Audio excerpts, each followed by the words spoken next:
नमस्कार। आप देख रहे हैं इंडिया डेली, आपके साथ मैं हूं किरण। कई ऐसे खास मेहमान हमारे इस चैनल पर जुड़ते हैं जिनके इंट्रोडक्शन देने की बहुत ज़्यादा ज़रूरत पड़ती है, लेकिन आज जो हमारे बीच में खास शख्सियत जुड़ी हैं उनके इंट्रोडक्शन देने की यहाँ पर ज़रूरत नहीं है। जैसे मैं नाम बोलूँगी वैसे ही आप समझ जाएंगे कि वो कौन हैं, क्या हैं। और आपको ये हम बताएं कि देखिए, थोड़ा सा अगर हम उनके पास्ट पर ध्यान दें तो वो एंकर भी रही हैं, वो इन्फ्लुएंसर भी हैं, और इसी के साथ अगर हम बात करें तो वो मॉडल भी रही हैं। यानी इस तरह से ग्लैमर की दुनिया को छोड़ वो सनातन की तरफ रुख कर चुकी हैं। सनातन में उनकी रुचि है, वो आध्यात्म की तरफ अपने आप को लेकर के जा रही हैं। जी हाँ, मुझे लग रहा है अब आप समझ चुके होंगे कि मैं किन की बात कर रही हूँ। मेरे साथ यहाँ पर हर्षा रिछारिया जुड़ चुकी हैं, उनसे हम बातचीत करेंगे। हर्षा, सबसे पहले आपका बहुत बहुत स्वागत है इंडिया डेली पर। थैंक यू सो मच, बहुत बहुत धन्यवाद। हर्षा, देखिए, जैसे मैं आपके थोड़े पास्ट पर देख रही थी और उसका इंट्रोडक्शन भी मैंने यहाँ पर दिया, तो कहीं ना कहीं ये देखिए कि मैंने कहा आप एंकर भी रही, इन्फ्लुएंसर भी रही और एज वेल एज आप मॉडल भी रही हैं। अब आप सनातन की तरफ जो है अपनी रुचि लेकर के जा रही हैं, तो ऐसे में कैसे आपको बुलाया जाए? मतलब एंकर हर्षा रिछारिया, या फिर मॉडल हर्षा रिछारिया, या फिर अब साध्वी हर्षा रिछारिया? देखिए, मैं पहले एंकर थी और शायद एंकरिंग की वजह से मेरी हमेशा पहचान रही है। मैंने इतने साल अपने जीवन के एंकरिंग में दिए हैं, तो एंकरिंग नो डाउट मेरी एक पहचान है, लेकिन वर्तमान में नहीं है। और दूसरी चीज़, जो मॉडल मुझे बुलाया जा रहा है, मैंने कभी मॉडलिंग नहीं की, ठीक है। मैंने एक्टिंग की है, मैं बतौर एक्टर रही हूँ, लेकिन कुछ लोगों ने मुझे मॉडल का भी टैग दे दिया। जैसे कि कुछ इन्फ्लुएंसर और ब्लॉगर्स ने मुझे साध्वी का टैग दिया, वैसे ही मॉडल का भी मुझे लोगों ने ही दे दिया। एंड अब जो है, जो मेरी पहचान है, वो हर्षा रिछारिया की एक सनातनी प्रचारक के रूप में है, जो सनातन का प्रचार करना चाहती है, सनातन के लिए काम करना चाहती है। तो आपका परिचय अब सनातनी प्रचारक के तौर पर जो है वो लेकर के चल रहे हैं। ठीक है हर्षा, लेकिन देखिए, जब आप महाकुंभ पहुंची, आपने क्या सोचा कि आपको महाकुंभ में जाना चाहिए, और कब से आपको लगा कि आप आध्यात्म की तरफ जो है आपका ये रुझान जो है वो बढ़ रहा है, आपको उसमें रुचि आ रही है? अब ये ग्लैमर की दुनिया से आध्यात्म की दुनिया में आपको कदम रखना है, कब ऐसा लगा? वैसे तो 2019 में जब मैंने योगा के लिए मैं गई अहमदाबाद, वहाँ से मेरी लाइफ धीरे धीरे टर्न होने लगी उस मोमेंट से। लेकिन मुझे लगता है कोविड पूरी दुनिया के लिए एक ऐसा टाइम था ना, लॉकडाउन, कि जब सबकी जिंदगियां बदली। जी। बहुत से सुसाइड्स भी हुए। वो जो सुसाइड हुए हमारे एक्टिंग प्रोफेशन से, बहुत से एक्टर्स ने सुसाइड किए। तो तब ना दिमाग में ये आया कि हम पैसे के लिए भाग रहे हैं, हम लाइमलाइट के लिए भाग रहे हैं, लेकिन हमारी ज़िंदगी क्या इतनी छोटी है कि एक लॉकडाउन हमें मरने पे मजबूर कर सकता है। सोच के देखिए। तो वहाँ से फिर मैं और ज़्यादा मेंटली डाइवर्ट होने लगी और मैं बहुत ज़्यादा अध्यात्म की तरफ आगे बढ़ने लगी। चलिए, महाकुंभ से जो है, आपने इससे पहले भी बहुत सुर्खियां बटोरी हैं, चाहे आप एंकर रहीं और इन्फ्लुएंसर के तौर पर भी आपके फॉलोअर्स काफ़ी ज़्यादा रहे। ऐसे में महाकुंभ में आप सबसे ज़्यादा चर्चित रही हैं। तो महाकुंभ से आने के बाद, महाकुंभ में क्या हुआ ये तो हम जानेंगे आपसे, लेकिन महाकुंभ से आने के बाद फिलहाल के वक्त में आपका क्या चल रहा है, और इतने दिन से आप कहाँ थी? क्योंकि वहाँ से तो आप बीच में ही चली आई थी। नहीं, मैं वहाँ से निकली हूँ 5 फ़रवरी को, 5 फरवरी को। और उसके बाद वहाँ से निकलते ही मेरी तबीयत बहुत ज़्यादा ख़राब थी, बहुत ज़्यादा। मुझे एक्सट्रीम लेवल पे पहली बार इतना भयानक वाला वायरल हो गया था, मेरी आवाज़ चली गई थी, कोविड बोल रही हूँ, कोल्ड कफ सब हो गया था। एंड इनफैक्ट अभी भी इतने दिन हो गए, ऑलमोस्ट 10-12 डेज़ होने को आए हैं, स्टिल मैं अभी मेडिसिन पे हूँ। मुझे टॉन्सिल का प्रॉब्लम हो रहा है, तो अभी मेरा सिर्फ ट्रीटमेंट ही चल रहा है। महाकुंभ में जब आप थी तो वो फीलिंग्स कैसी थी आपकी? बहुत अच्छी। महाकुंभ मुझे पहले नहीं पता था 2024 में कि 2025 में महाकुंभ लगने वाला है। इसकी जानकारी मुझे अक्टूबर में हुई है, ठीक है। तो उससे पहले तो मैं अपने आप में, मैं ऋषिकेश रह रही थी, मैं अपनी दुनिया में गायब रहती हूँ। तो अक्टूबर में जब मुझे पता चला, तो फिर मैंने इसके बारे में कि ये तो बहुत बड़ा कुंभ लग रहा है। तो कुंभ का जब हम सोचते हैं ना, तो इस कुंभ से पहले का अगर मैं बताऊं तो कुंभ का जब हम सोचते थे ना तो हमारे दिमाग में बहुत सारा डर आ जाता था कि कुंभ का मतलब आप भीड़ में दब जाओगे, आप खो जाओगे, परिवार से बिछड़ जाओगे। एक वो हिंदी मूवीज वाला सीन चलता था हमारे दिमाग में। तो ये मुझे था, लेकिन फिर मैंने गुरुजी से बात की, मैंने उनसे पूछा कि गुरुजी मुझे भी जाना है लेकिन मुझे डर लग रहा है जाने में। तो उन्होंने मुझे हिम्मत दी, उन्होंने हौसला दिया और उन्होंने बोला कि तुम साथ में ही चलना, कोई दिक्कत नहीं होगी। तो मैंने कहा ठीक है। तो गुरुजी ने मेरे को बोला कि फिर तुम 1 महीने वहाँ पे रहना। मैंने कहा ठीक है। तो मैं बड़ी हिम्मत करके आई, लेकिन नो डाउट कि यूपी गवर्नमेंट ने जो एफर्ट्स किए हैं और डिजिटल मीडिया के थ्रू, सोशल मीडिया के थ्रू और डिजिटल जो महाकुंभ को दिखाया गया है, खोया पाया केंद्र बना, हर चीज़ बनी, हर चीज़, हर फैसिलिटी दी गई, सब चीज़ें दी गई। तो मुझे लगता है कि नॉर्मली जो लोग थे जो कायदे से जाके और वापस आए हैं उनको कोई तकलीफ दिक्कत नहीं हुई है। यानी वहां पर जो व्यवस्था अरेंजमेंट की बात हो रही है वो व्यवस्था बहुत अच्छी बिल्कुल। है, बहुत अच्छी है। जी। एक बहुत ज़्यादा कंट्रोवर्शियल चीज़ रही थी आप में कि आप जब शाही जो रथ है उसके ऊपर विराजमान थी, मतलब उस पर आप बैठी हुई थी, लोगों ने बहुत तरह के उस पर जो है अपनी प्रतिक्रियाएं जो है वो दी हैं। हम चाहेंगे कि उसको डिस्क्राइब, या आप क्यों उस पर बैठी हुई थी उसके बारे में हम ना बता करके आप खुद बताएं। देखिए, जहाँ तक लोगों की प्रतिक्रिया की बात है तो मुझे लगता है कि प्रतिक्रिया देना ही जिंदा होने की पहचान है। क्योंकि जो मुर्दा होता है वो तो वैसे भी कुछ रिएक्शन नहीं देता है और जब जिंदा इंसान प्रतिक्रिया देगा तो वो ज़रूरी नहीं है हर इंसान पॉजिटिव दे, कुछ लोग नेगेटिव दे के खुद की अपनी पहचान बनाना चाहते हैं। तो ठीक है, सबका अपना ठीक है। लेकिन रही बात मेरी शाही रथ पे बैठने की, तो वो वीडियो बहुत ज़्यादा वायरल हुए, बहुत ज़्यादा वायरल हुए। मैंने खुद ने, मुझे लगता है बहुत लोगों ने भेजे तो मैंने देखे, 100 से ऊपर वीडियोस मैंने देखे होंगे। बट सबने ये देखा कि उस रथ पे हर्षा रिछारिया भगवा शॉल में बैठी हुई थी। हर्षा रिछारिया के राइट में 2-3 लोग बैठे हुए थे, हर्षा रिछारिया के पीछे भी एक आंटी बैठी हुई थी जो सिंदूर लगाए हुए थी, हर्षा रिछारिया के आजू बाजू और भी लोग बैठे हुए थे। वो क्यों नहीं दिखे? वो इसलिए नहीं दिखाई दिए ना क्योंकि वो एंकर नहीं थे, या फिर मॉडलिंग जो बातें उठी थी, आप भले ही इस चीज़ को डिनाई कर रही हैं कि मैं मॉडलिंग में कभी नहीं गई, वो इन्फ्लुएंसर नहीं थे ना, वो उनके फॉलोअर्स नहीं थे, इसलिए वो लाइमलाइट में नहीं आए, आप लाइमलाइट में आई हैं। नहीं, मुझे मुझे जहाँ तक याद है सबसे खूबसूरत साध्वी के जो आपको टैग है वो भी उस वक्त में दिया गया था। देखिए, वो तो मुझे दिया गया, मुझे तो इतने टैग्स दिए गए कि आधे से ज़्यादा हो सकता है मुझे ही ना पता हो कि और कौन कौन से टैग दिए गए हैं, तो थैंक्स टू ऑल। लेकिन उस रथ पे मेरे अलावा बहुत से लोग बैठे हुए थे, लेकिन लोगों ने शायद सिर्फ हर्षा को देखना चाहा था तो सिर्फ हर्षा को देख रहे थे, ऐसा घेराव बना के सर्कल में हर्षा का फेस हाईलाइट किया गया था। बट वो अपने आप को इस तरह से एक सनातनी, मतलब सनातनी तो कहते ही है, साध्वी तो नहीं कह रही होंगी। मुझे लगता है मैंने किसी भी वीडियो में ये नहीं बोला कि मैं साध्वी हूँ, ठीक है। मुझसे जब पूछा गया, मैंने बोला कि मैं 2 साल से इस तरह का जीवन जी रही हूँ। इस तरह का जीवन जीने का मतलब है कि लाइक 2 साल से मैं मंदिरों में ज़्यादा जा रही हूँ, भजन कीर्तन में ज़्यादा जा रही हूँ, मैं साधु संतों से ज़्यादा मिल रही हूँ, मैं उत्तराखंड में रह रही हूँ, मैं बहुत अकेले और अपनी एक अलग जोन में रह रही हूँ, ठीक है।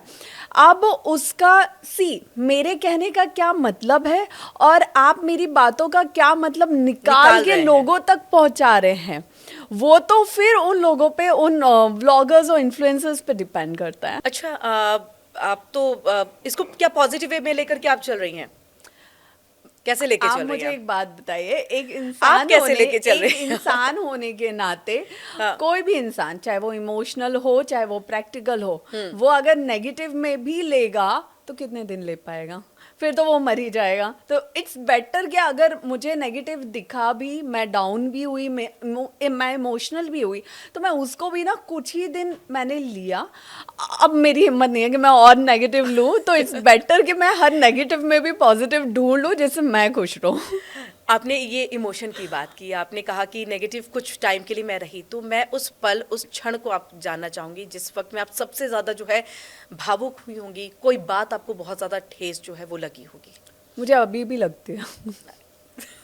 चलिए, मुझे अब अभी वहां भी से लगती कनेक्ट है। करके स्टिल अभी की भी बात बता दीजिएगा। तो देखिए, मुझे सबसे ज़्यादा यही लगा कि जिन चीज़ों को लेके कुछ महान जो संत हैं उन्होंने मेरे ऊपर विवाद किया, मुझे लेके टिप्पणियाँ की। तो जब ये चीज़ें आई ना सामने, तब तक मैं प्रॉपर नेटवर्क में नहीं थी। तो मुझ तक बातें, आधे से ज़्यादा बातें मुझ तक पहुँच ही नहीं रही थी। इनफैक्ट मैंने एक टाइम पे अपनी फैमिली को भी बोल दिया था कि अगर कुछ भी मीडिया में नेगेटिव आता है तो आप प्लीज़ मुझे मत बताइए, क्योंकि मैं अकेले वहाँ पे रह रही हूँ, मैं कैसे सर्वाइव कर रही हूँ, मैं कैसे सारी चीज़ों को फेस कर रही हूँ, ये मुझे पता है। और तो आप मुझे नेगेटिव कुछ भी मत बताओ, मुझे सुनना ही नहीं है कौन क्या बोल रहा है, और मैं सुन के करूँगी भी क्या, मुझे क्या लेना देना, बोलने दीजिए जिसको जो बोलना है। अगर एक ही चीज़ वहाँ पे मौजूद 10-12 लोग कर रहे हैं तो एक ही इंसान को आप निशाना मत बनाओ। या तो सब गलत हो सकते हैं या तो सब सही हो सकते हैं। 9 सही और 1 गलत कैसे हो सकता है? तो आपको ये लग रहा है कि ये जस्टिस नहीं हुआ, जहां पर एक तरफ से आपसे सवाल पूछे गए और बाकी कुछ थे जिनको यहाँ पर देखा भी नहीं गया, बिल्कुल, मतलब लेकिन उनको उतना मुझे हाईलाइट नहीं मुझे किया गया। ये भी लगता है कि अभी मैं एक एंकर हूँ, एक रिपोर्टर हूँ, ठीक है। मैं आपसे कोई स्टेटमेंट लेती हूँ, मैं उसे किसी बड़े इंसान तक, कोई भी विद्वान है, साधु संत है, उनको आपका स्टेटमेंट तोड़ मरोड़ के अगर मैं बताती हूँ, ठीक पॉलिटिशियन है, वाली बात कर रही है। अगर मैं बताती हूँ तो वो मेरा बयान सुन के उसके अकॉर्डिंग वो मुझे जवाब देंगे। Okay. अगर मैं आपकी बात जो भी उनको बता रही हूँ उसके अकॉर्डिंग वो मुझे जवाब देंगे।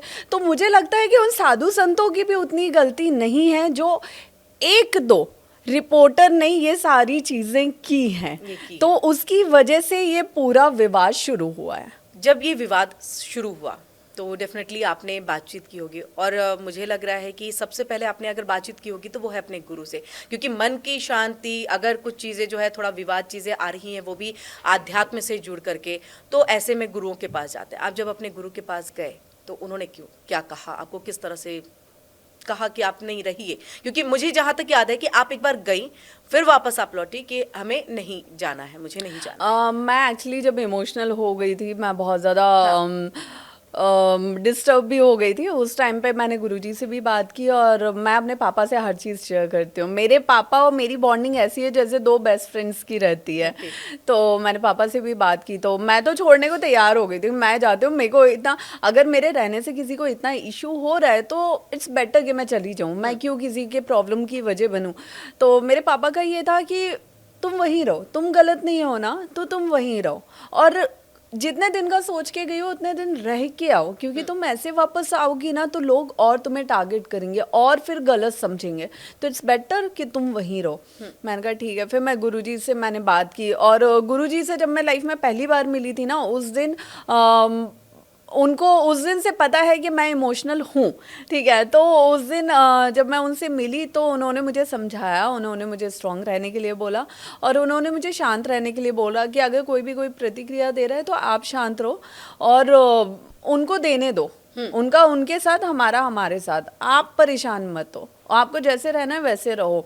अच्छा, महाकुंभ में लोग जाते हैं आस्था, भक्ति, सुकून ढूंढने के लिए, शांति ढूंढने के लिए। वहाँ हर्षा सवालों का जवाब दे रही थी।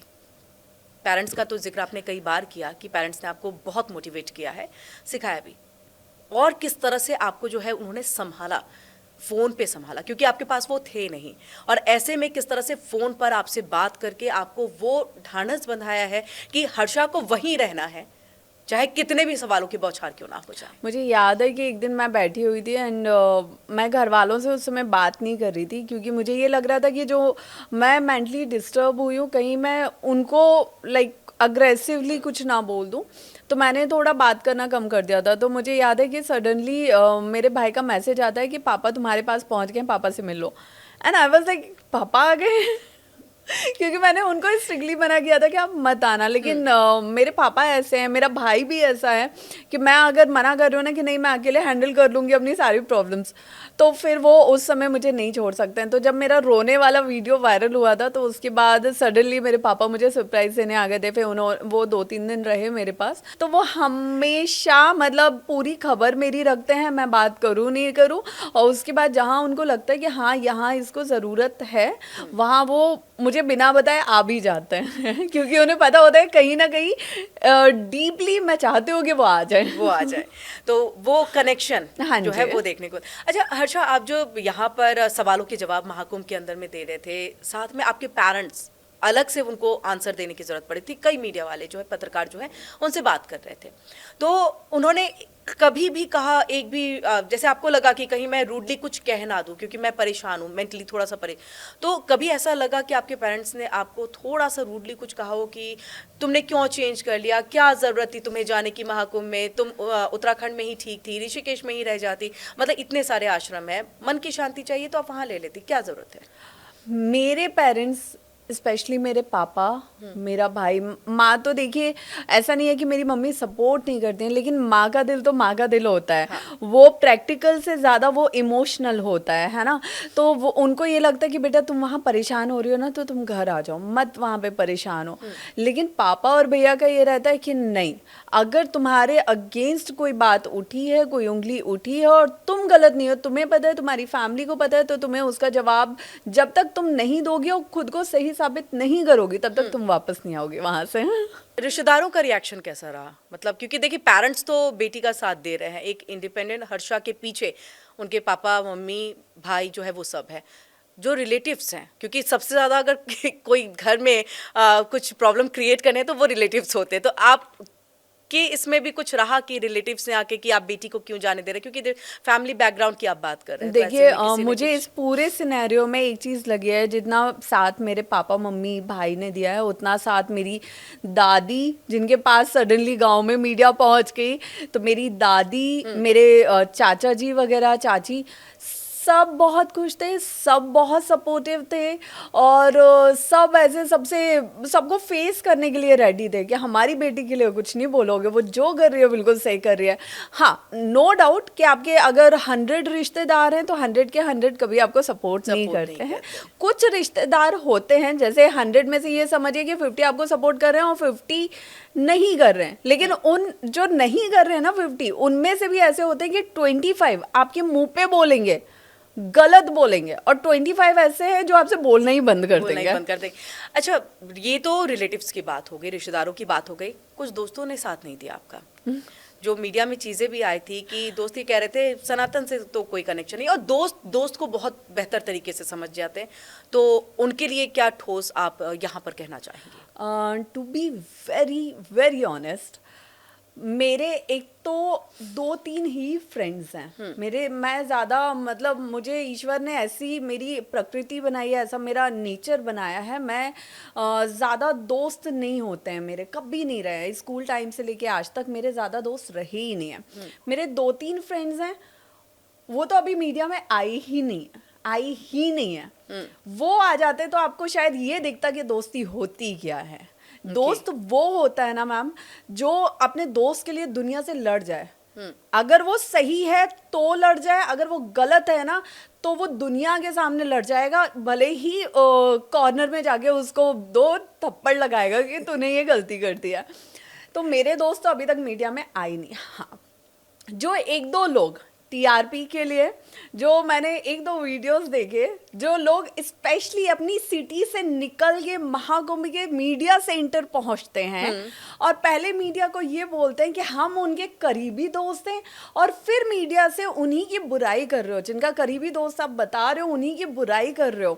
तो ये मुझे बहुत वियर्ड लगी, और मतलब मैंने ये देखा कि ये जो महाकुंभ रहा है ना, इसने मुझे इतना कुछ सबक सिखा के भेजा है, जो शायद नॉर्मल ज़िंदगी में मैं 10 साल में नहीं सीख पाती, वो महाकुंभ के 20 दिन में सीख के मैं आई हूँ कि इंसान कितना अच्छे से अच्छा हो सकता है, वो कितना घटिया से घटिया हो सकता है। कि टीआरपी के लिए आप खुद फेम में आने के लिए, खुद लाइमलाइट में आने के लिए, सामने वाले के लिए आप कितना गलत बोल सकते हो।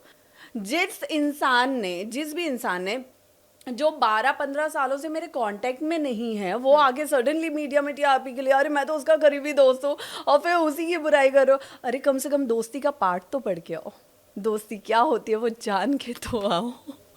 आप महाकुंभ गई थी कल्पवास में रहने के लिए, यानी कल्पवास 1 महीने का होता है करीब, आप रही 22 दिन के करीब। मैं देखिए क्या सोच महाकुंभ के में हाँ गई थी, और जो सोच के गई थी क्या वो मिला दोनों का जवाब दे दीजिएगा। महाकुंभ में मैं कलवास का सोच के नहीं गई थी, और मैं कलवास को जानने गई थी। जानने के जी, क्योंकि मुझे ये नहीं पता था कि कलवास क्या होता है, कैसे होता है, कौन उसे कर सकता है, कौन नहीं कर सकता, मुझे नहीं पता था।